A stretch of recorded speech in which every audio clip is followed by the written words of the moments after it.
গোপন খবরের ভিত্তিতে কাছাড় পুলিশের দুটি পৃথক পৃথক অভিযানে ধলাইয়ের রামপ্রসাদপুর ও বাঁশকান্দি লক্ষ্মীপুর এলাকা থেকে ১৫৫টি সাবান বাক্সে প্রায় ১.৯ কিলোগ্রাম সন্দেহজনক হেরোইন বাজেয়াপ্ত করা হয়। সেই সঙ্গে ৬ জনকে গ্রেপ্তার করা হয়।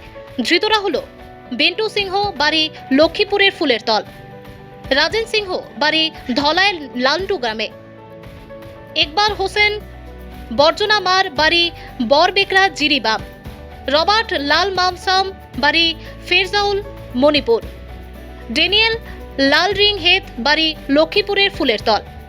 সেই সঙ্গে একটি স্কুটি যার নম্বর হলো AS088747 এবং একটি মারুতি জেমিকার যার নম্বর হলো MZ01AB3456 বাজেয়াপ্ত করা হয়। বাজেয়াপ্ত করা হেরোইনের বাজার মূল্য আনুমানিক ৯.৫ কোটি টাকা হবে বলে আশঙ্কা করা হচ্ছে। তথ্যানুযায়ী হেরোইনগুলি মণিপুরের চূড়াচাঁদপুর থেকে নিয়ে আসা হচ্ছিল। পুলিশ তার তদন্ত অব্যাহত রেখেছে।